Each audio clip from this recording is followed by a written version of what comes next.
අයිබෝවන් සියලුම මේ පාර උසස් පෙළ විභාගයට පෙනී සිටින දරුවන්ට කලා විෂය ධාරාවේ බෞද්ධ ශිෂ්ටාචාරය විෂය පදනම් කරගෙන නැත්නම් විෂය ඇතුළත් කරගෙන උසස් පෙළ විභාගය ලියන දරුවන්ට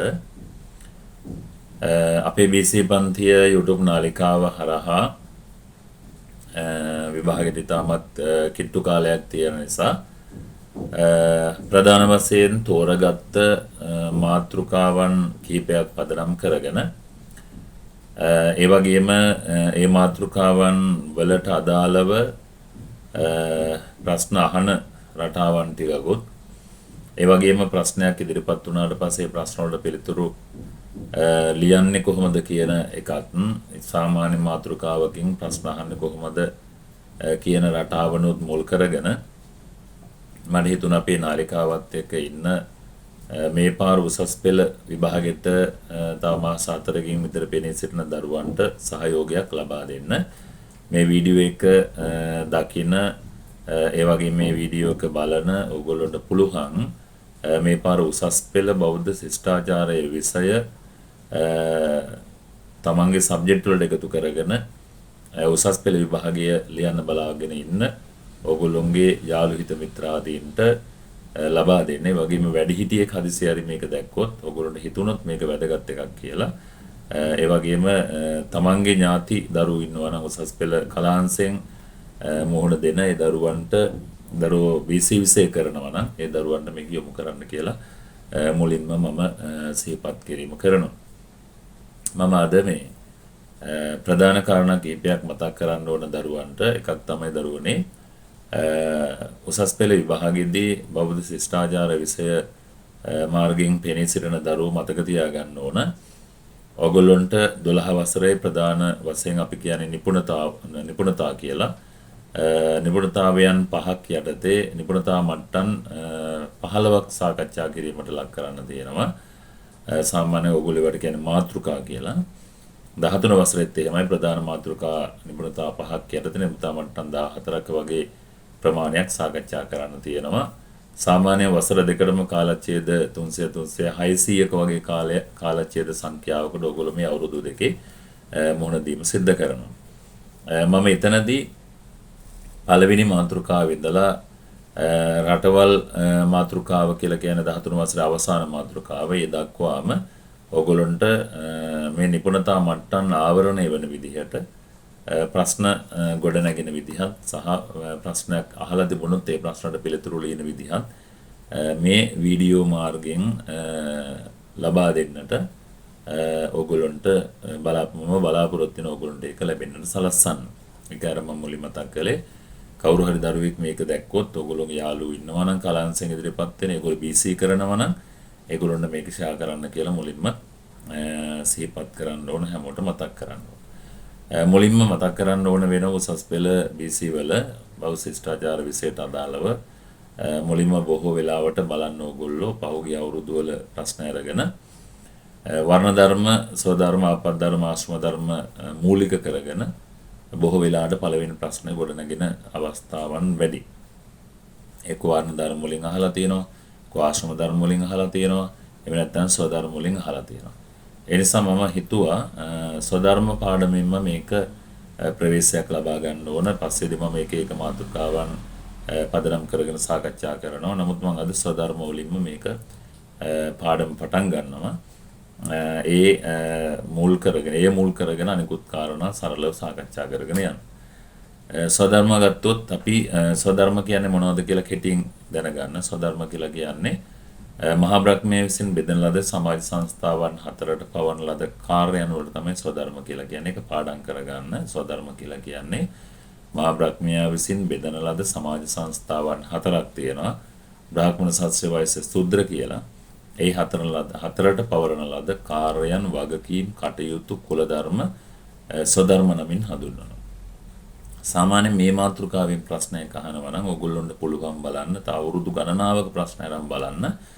ඒ අවුරුදු ගණනාවක ප්‍රශ්න අරන් බැලුවත් ඔයගොල්ලොන්ට තේරෙවි අහලා තියෙන පොඩි ප්‍රශ්නයක්. ඒ තමයි එක්කෝ බ්‍රාහ්මණයන්ට අදාළ ස්වධර්ම දෙකක් නම් කරන්න. මේ අලුතෙන් හැදෙන පේපර් 2019න් පස්සේ විෂය නිර්දේශය වෙනස් වීමත් එක්ක සහ පේපරේ ක්‍රමවේදයේ රටාව වෙනස් වීමත් එක්ක බොහෝ වෙලාවට ලකුණු 2 3 4 5 6 වශයෙන් හම්බ වෙන. ඒකට ලකුණු දෙකක් ලබා ගැනීම සඳහා ඔයගොල්ලෝගෙන් සදර්ම වලින් ප්‍රශ්නයක් අහනවා නම් අර වගේ ප්‍රශ්නයක් තමයි අහලා තියෙන්නේ.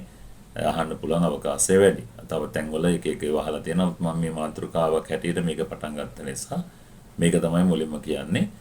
සෝදාර්ම වලින් දෙකක්. එනම් බ්‍රාහ්මණයන්ට අදාළ සෝදාර්ම වලින් දෙකක් නම් කරන්න කිව්වහම බොහෝ වෙලාවට දරුවෝ අර අධ්‍යාපනං මධ්‍යන යජන යාජනං තථා දානං ප්‍රතිග්‍රහණං චෛව බ්‍රාහ්මනානම කල්පයත් කියලා ශ්ලෝකෙත් ලියලා කරුණු ඔක්කොම ලියනවා.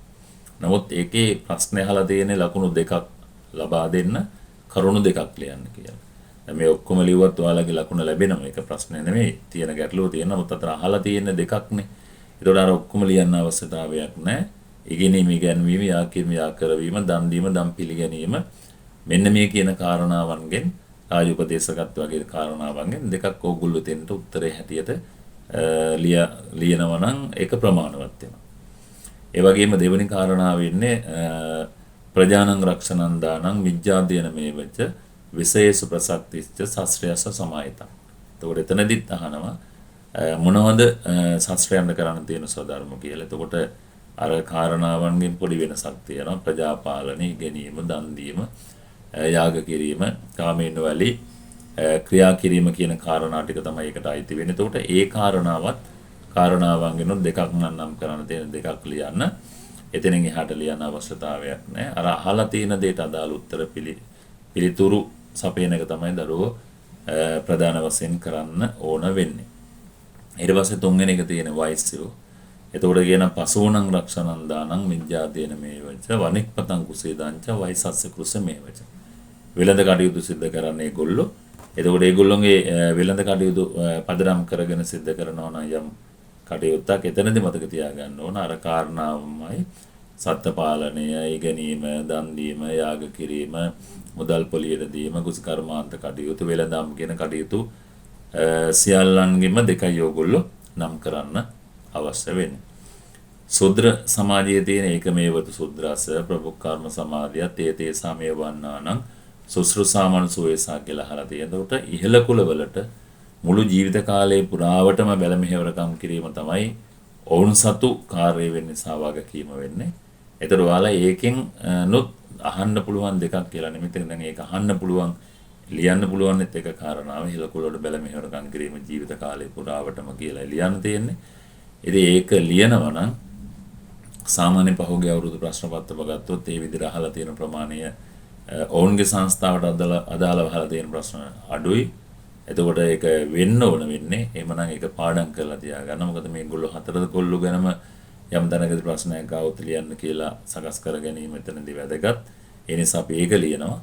එහෙම නැත්නම් අර කාරණා තුන පහුගිය අවුරුදු 3-4ක 5ක 6ක බලාගෙන ගියත් ඔයාලට පුළුවන් පළවෙනි ප්‍රශ්නේදී ඔය කියන කාරණාව යම් තැන්වල පොඩි වෙනස්කම් වෙලා මාතෘකාව වෙනස් වෙලා අහලා තියෙනවා. මොකද අද මම පැහැදිලි කරන්න ඕන නිසා ওই කාරණාව ගත්තේ ඕකෙන් පැහැදිලි කරන්න ඕන නිසා.